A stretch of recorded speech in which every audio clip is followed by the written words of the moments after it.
பாண்டிய நாட்டு பகுதியோட மிக பழமையான ராஜராஜன் சம்பந்தப்பட்ட ஒரு வரலாற்று தடயம் இந்த ஊர்ல தாங்க இருக்கு.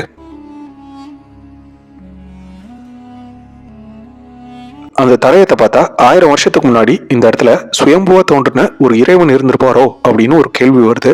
வழக்கம் போலதாங்க நேரடியா விஷயத்துக்கு வான்னு சொல்ற நண்பர்கள் வீடியோவோட 3வது நிமிஷத்துக்கு வந்துருங்க. காட்டுக்குள்ள இருக்கிற இந்த வரலாற்று தடயத்துக்கு போற பாதை எவ்வளவு அற்புதமா இருக்குன்னு பார்க்கணும்னு நினைக்கிறவங்க என் கூடவே வாங்க, பேசிட்டே போலாம்.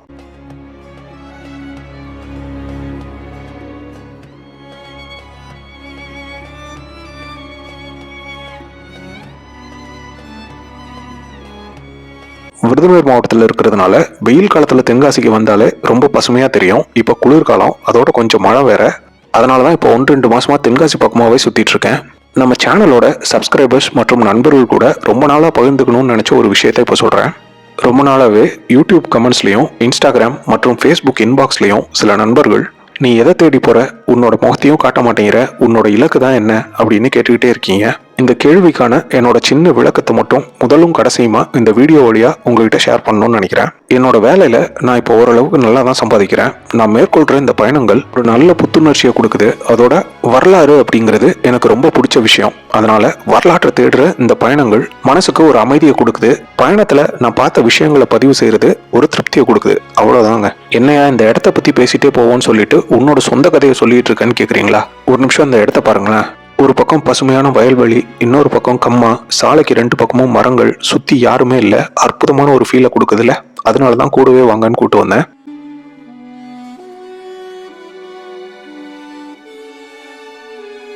தென்காசியில தம்பிகள் பார்த்திபன், தங்கபாண்டியன், முஸ்தபா, சிவசுப்பிரமணியன் அப்படின்னு நிறைய நண்பர்கள் இருக்காங்க.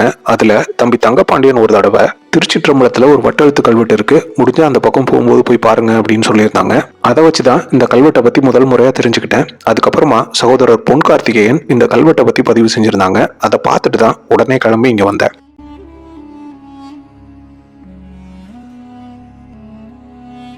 தென்காசி மாவட்டம் தென்காசி வட்டம் திருச்சிற்றம்பலம் கிராமத்துக்கு வந்து நத்திமாடன் கோயில் பக்கத்துல இருக்கிற பாறை கல்வெட்டை பார்க்கணும் அப்படின்னு சொன்னீங்க அப்படின்னா அந்த ஊர்ல இருக்க மக்கள் இந்த இடத்துக்கு வர்றதுக்கு வழி காட்டுவாங்க.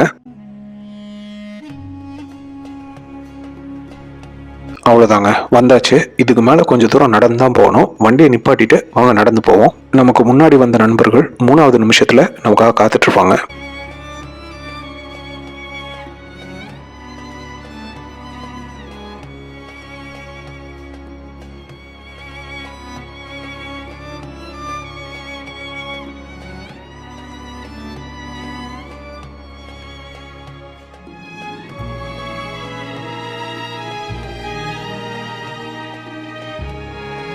இந்த பாறை தாங்க நம்ம தேடி வந்த வரலாற்று தடயம்.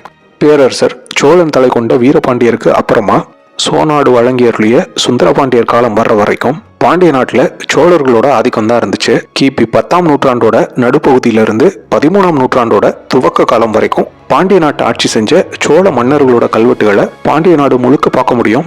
எங்க வீட்டுக்கு பக்கத்துல இருக்கிற எதிர்கோட்டை கோயில்ல கூட ராஜராஜரோட கல்வெட்டு இருக்கு. ஆனா இந்த பாறையில இருக்கிற கல்வெட்டு தான் பாண்டிய நாட்டுல இருக்கிறதுலயே மிக பழமையான ராஜராஜருடைய கல்வெட்டு. கல்வெட்டை தவிர இன்னும் சில வரலாற்று எச்சங்களும் இந்த இடத்த சுத்தி இருக்கு.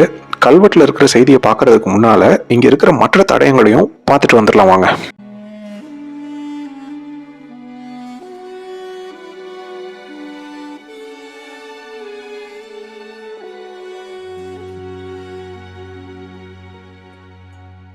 நாம இதுக்கு முன்னாடி ஏற்கனவே கழுகுமலை, குகன்பாறை, செவல்பட்டி போன்ற இடங்கள்ல சமணர் காலத்து கல்செக்குகளை பார்த்திருக்கோம்.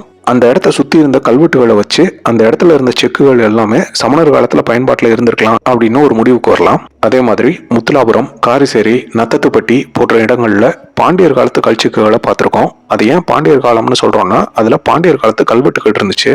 ஆனா இந்த கல்செக்குல எந்த கல்வெட்டும் இல்ல. பாறையில சோழர் காலத்து கல்வெட்டு இருக்கிறதுனால ஒருவேளை இதுவும் அதே காலகட்டத்தை சேர்ந்ததா இருக்கலாம்.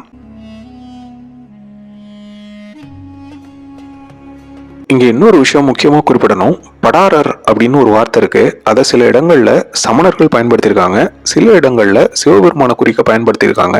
இப்ப நம்ம பார்த்த கல்வெட்டு தொகுதியில ஒரு இடத்துல தான் தோன்றி படாரர் அப்படின்னு ஒரு குறிப்பு வருது. தான் தோன்றி அப்படின்னா சுயம்பு அப்படின்னு ஒரு பொருள் வருமா? அதை வச்சுதான் இந்த காணொலியோட ஆரம்பத்துல இங்கே ஒரு சுயம்புநாதர் ஆலயம் இருந்திருக்குமோ அப்படின்னு ஒரு கேள்வி வருதுன்னு குறிப்பிட்டேன்.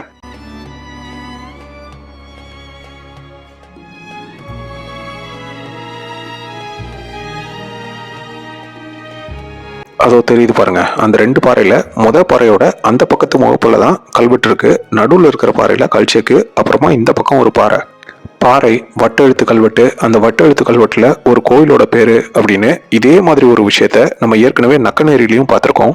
விருதுநகர் மாவட்டத்தில் இருக்கிற அந்த நக்கநேரி கல்வெட்டுல ஒரு பாறையில இதே மாதிரி சோழன் தலை கொண்ட வீரபாண்டியனுடைய வட்டெழுத்து கல்வெட்டு இருந்துச்சு. அதுல அந்த ஊர்ல இருந்த ஒரு கோயிலை பத்தியும் அதுக்கு கொடுத்த தானத்தை பத்தியும் குறிப்பு இருந்துச்சு. ஆனா அங்கேயும் இப்போ வெறும் பாறையும் கல்வெட்டும் மட்டும்தான் மிச்சம் இருக்கு. இதோ இந்த இடத்துல பாருங்க, ஒரு படியை வெட்டினதுக்கான தடயம். சுத்தியும் இருந்த வரலாற்று எச்சங்கள் எல்லாத்தையும் பார்த்தாச்சு. வாங்க போய் கல்வெட்டை பார்க்கலாம்.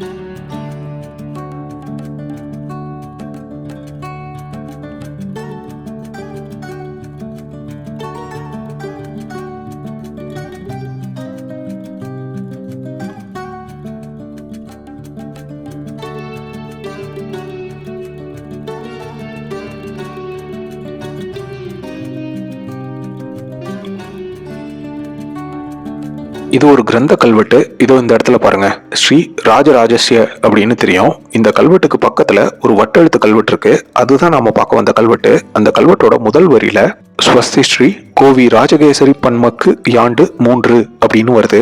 இந்த கல்வெட்டுல ராஜகேசரி வன்மர்க்கு அப்படின்னு மன்னரோட பட்டப்பெயர் மட்டும்தான் இருக்கு. பக்கத்துல இருந்த ராஜராஜ அப்படிங்கிற பெயரையும் இந்த கல்வெட்டுல இருக்கிற பட்டத்தையும் பொருத்தி இந்த கல்வெட்டு ராஜராஜருடைய 3வது ஆட்சி ஆண்டு கல்வெட்டு அப்படின்னு புரிஞ்சுக்கலாம். பொதுவா ராஜராஜருடைய கல்வெட்டுகள்ல காந்தலூர் சாலை களமறுத்தருளிய அப்படின்னு மெய்கீர்த்தி ஆரம்பிக்கும். இங்க அப்படி எதுவும் இல்லாததுனால இது அதுக்கு முந்தைய காலகட்டத்தை சேர்ந்ததா இருக்கலாம் அப்படின்னு சொல்றாங்க. இந்த பாறையில ஒரு கிரந்தம், 3 வட்டெழுத்து கல்வெட்டுகள்னு மொத்தம் 4 கல்வெட்டுகள் இருக்கு. அதுல 2 வட்டெழுத்து கல்வெட்டுகள் சிதைஞ்சு போச்சு. இந்த கல்வெட்டுகள்ல இருந்து பாண்டிய நாட்டோட இந்த பகுதி அந்த காலத்துல சோநாட்டு தென்கரை பிரம்மதேயம் நென்மலி நாடு அப்படின்னு அழைக்கப்பட்டிருக்கலாம் அப்படிங்கிறதையும், இங்க தான் தோன்றி படாரர் அப்படின்னு ஒரு இறைவன் இருந்ததையும், அந்த கோயிலுக்கு கொடுக்கப்பட்ட தானங்களையும் தெரிஞ்சுக்க முடியுது. வெள்ளக்காரன் காலத்து பதிவுகள்ல இங்க 3 கல்வெட்டுகள் இருக்கு அப்படின்னு தான் பதிவு பண்ணியிருக்காங்க. ஆனா சகோதரர் பொன் கார்த்திகேயன் அவர்கள் இங்க 4 கல்வெட்டுகள் இருக்கிறத பார்த்து அதுல இருக்கிற விஷயத்தையும் வாசிச்சு பதிவு செஞ்சிருக்கிறது சிறப்பு. இந்த வீடியோ உங்களுக்கு பிடிச்சிருந்தா ஒரு லைக் கொடுங்க. இந்த மாதிரி தொடர்ந்து வரலாற்று செய்திகளை தெரிஞ்சுக்கிறதுக்கு நம்ம சேனலை சப்ஸ்கிரைப் பண்ணிக்கோங்க. உங்க ஊர்ல உங்களுக்கு புரியாத வரலாற்று தடயங்கள் இருந்துச்சு அப்படின்னா இன்ஸ்டாகிராம், ஃபேஸ்புக் அல்லது ஜிமெயில் வழியா என்கிட்ட சொல்லுங்க. கண்டிப்பா உங்க ஊரோட வரலாறை இணைந்து மீட்டெடுப்போம். நன்றி.